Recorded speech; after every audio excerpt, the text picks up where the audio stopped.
नमस्कार. MN न्यूजमध्ये आपले सर्वांचे मनापासून स्वागत. भारतीय जनता पार्टी लोणावळा नाणे मावळ मंडळ डॉक्टर पंडित दीनदयाळ उपाध्याय कार्यशाळा प्रशिक्षण शिबिर दिनांक 22 एप्रिल 2026 रोजी हॉटेल चंद्रलोक येथे संपन्न झाले. यावेळी भाजपचे किसान मोर्चाचे श्री गणेश भेगडे भाजपचा संपूर्ण इतिहास आणि कसकसे बदल होत गेले याबाबत माहिती दिली. तर भाजपचे सरचिटणीस अविनाश बौरे यांनी कार्यकर्ता आणि पक्षाची कार्यपद्धती याबाबत सविस्तर माहिती दिली. तर श्री रवींद्र माने यांनी सरकारची उपयुक्तता यावर भाष्य केले. श्री अभिमन्यू शिंदे यांनी कार्यपद्धती यावर विवेचन केले. श्री संतोष हगवणे यांनी सोशल मीडिया AI सरळ ॲप यावर उपयुक्त माहिती दिली. तर श्री गुलाब काका म्हाळसकर यांनी वैचारिक अधिष्ठान याबद्दल सविस्तर विवेचन केले. समारोप श्री रघुवीर शेलार यांनी बूथ प्रबंधन यावर कार्यकर्त्यांशी संवाद साधला.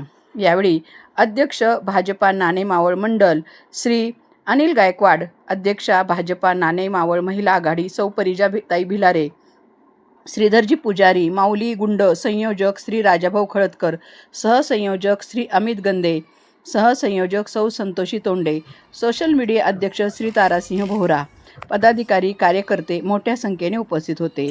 पाहूया याबाबतचा स्पेशल रिपोर्ट.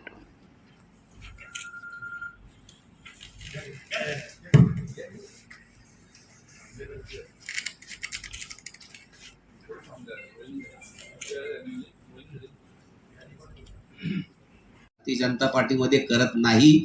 सगळ्या जाती धर्माच्या लोकांना आपल्याला प्रवेश येईल. भारतीय जनता पार्टीमध्ये मुसलमान काम करतो, ख्रिश्चन काम करतो, ईसाई काम करतो, सगळ्या जाती धर्माचे जातीचे लोक काम करतात. असं आपण कुणाला म्हणतो का की बा तू अमुक जातीचे, तू बाहेर बस, तू मागं बस. उलट आपण जर आपला पददलित बिछडा कार्यकर्ता असेल तर त्याला पहिल्या रांगेत आणून बसवायचं काम सगळ्यात पहिलं कोणी केलं असेल ते भारतीय जनता पार्टीने. आणि तरी सुद्धा आपल्यावरती जातीवादाचा शिक्का मारून हे मोकळे होतं. आणि म्हणून त्याच्यामध्ये प्रशिक्षण हे एक अनिवार्य आपल्या भारतीय जनता पार्टीमध्ये ठेवले की ज्याच्यामध्ये आपल्याला बैठका घ्यायला लावतात, कार्य समिती तयार करायला लावली जाते, कार्यशाळा घ्यायला लावते, प्रशिक्षण घ्यायला लावलं जातं, त्या निमित्ताने प्रवास करायला लागतो, कार्यालय आपल्याला तयार ठेवायला लागतं. कार्यालयामध्ये आपल्या बैठका झाल्या पाहिजेत, सगळ्यांच्या सोयीनुसार आपल्याला सूचना देता आल्या पाहिजेत, कार्यक्रम झाले पाहिजेत, आंदोलनं झाली पाहिजेत, रचनात्मक कामं झाली पाहिजेत आणि मन की बात सारखा कार्यक्रम सुद्धा आपल्याला त्याच्यामध्ये झाला पाहिजे. पंडित दीनदयाळ उपाध्याय प्रशिक्षण वर्गाच्या माध्यमातून आज लोणावळा आणि मावळ मंडळाचा प्रशिक्षण वर्ग या ठिकाणी संपन्न होतो आहे. मला वाटतं माझ्या अगोदर 1-2 विषय झालेले असावेत. आपल्या मंडळाचे अध्यक्ष अनिल भाऊ गायकवाड, उपस्थित सर्व कार्यकर्ते, पदाधिकारी, बंधू आणि भगिनींनो, सगळ्या देशांमध्ये ज्या काही राजकीय पक्ष आहेत, राजकीय पार्ट्या आहेत, त्या सगळ्यांमध्ये भारतीय जनता पार्टी आज प्रथम क्रमांकाचा पक्ष आहे. आपणा सर्वांना अभिमान आहे, आपण सर्वजण त्या पक्षाचे कार्यकर्ते आहोत. पण हे करत असताना आपली पार्टीची सुरुवात कुठे झाली, त्याचा पूर्व इतिहास काय आहे हे देखील जाणून घेणं महत्त्वाचं आहे. आणि म्हणून हे जाणून घेत असताना जी लोक आपली सुरुवात कधी विसरत नाहीत त्यांचा वर्तमान आणि भविष्य नेहमीच चांगला राहत असतो. तर या ठिकाणी हा इतिहास मांडत असताना आपल्याला संघाची स्थापना झाली डॉक्टर हिडगेवार साहेबांच्या माध्यमातून. त्यावेळेला इंग्रजांचं राज्य भारतावरती होतं आणि या राज्यामध्ये आपल्याला पुन्हा स्वातंत्र्य प्राप्ती करण्याकरताचा संघर्ष चालू होता. डॉक्टर हिडगेवारांची लढाई वेगळीच होती. हिंदुत्ववाद घेऊन, हिंदूंच्या समस्या घेऊन, हिंदूंचा विकास घेऊन ते त्या ठिकाणी सातत्यानं भांडत होते. सुरुवातीच्या काळात डॉक्टर हिडगेवार देखील काँग्रेसचेच कार्यकर्ते, कारण स्वातंत्र्य प्राप्तीसाठी लढणारी स्वदेशी संघटना म्हणजे काँग्रेस, इथे काही वेगळा विषय नव्हता. त्या काळात काम करणारे सगळेच काँग्रेसचे कार्यकर्ते.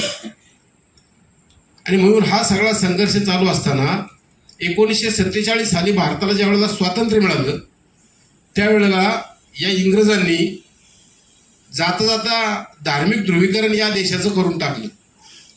आपल्या सर्वांना माहिती आहे की त्यावेळेला पंडित जवाहरलाल नेहरू, महात्मा गांधी, डॉक्टर बॅरिस्टर जीना यासारखी मंडळी भारतात काँग्रेसचे नेतृत्व करत होते. परंतु स्वातंत्र्य मिळाल्यानंतर या देशाचं पंतप्रधान व्हायचं कुणी याच्यावरून त्या ठिकाणी वादविवाद होते. बॅरिस्टर जिना म्हणत होते की मला देखील या देशाचं पंतप्रधान व्हायचं, पंडित जवाहरलाल नेहरूंना व्हायचं होतं. मग हिंदू मुस्लिम त्या ठिकाणी विषय आल्यानंतर इंग्रजांनी धूर्तपणानं त्या ठिकाणी या देशाचे 2 तुकडे करण्याचा प्रयत्न केला आणि त्यातून पाकिस्तानची निर्मिती झाली. मुस्लिमांसाठी त्या ठिकाणी पाकिस्तान म्हणजे आजचा बांगलादेश जो आहे तो पूर्व पाकिस्तान पश्चिम पाकिस्तान एकत्रितच त्यावेळेला दिला गेला आणि राहिलेला देश मग बाकीच्या हिंदू धर्मासाठी अशी फाळणी त्या ठिकाणी करण्यात आली.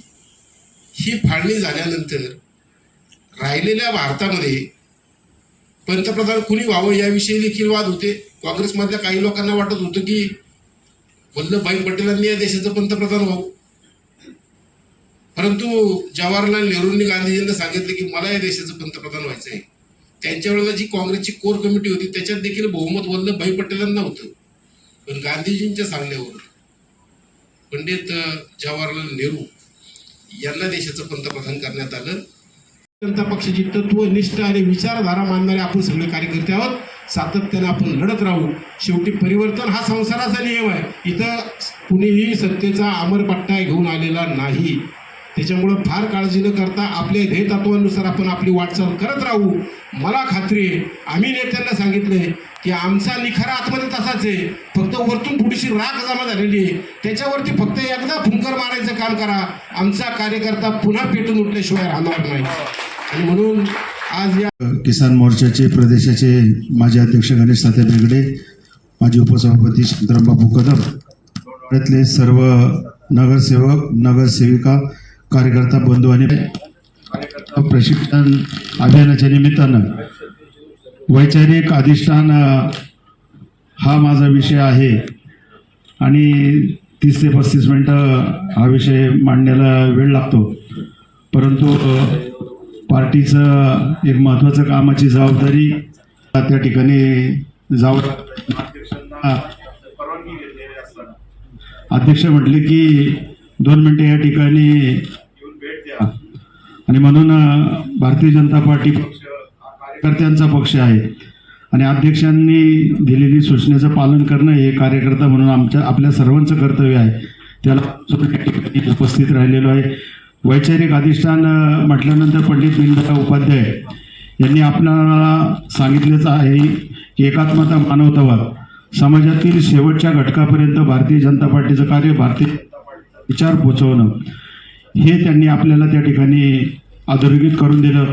1965 साली जनसंघाची स्थापना झाली आणि नंतर झालेली आहे. या निमित्ताने मी विनंती करतो की सरचिटणीस तालुक्याचे शांताराम बापू यांचाही सहकार दत्तात्रय येवले आणि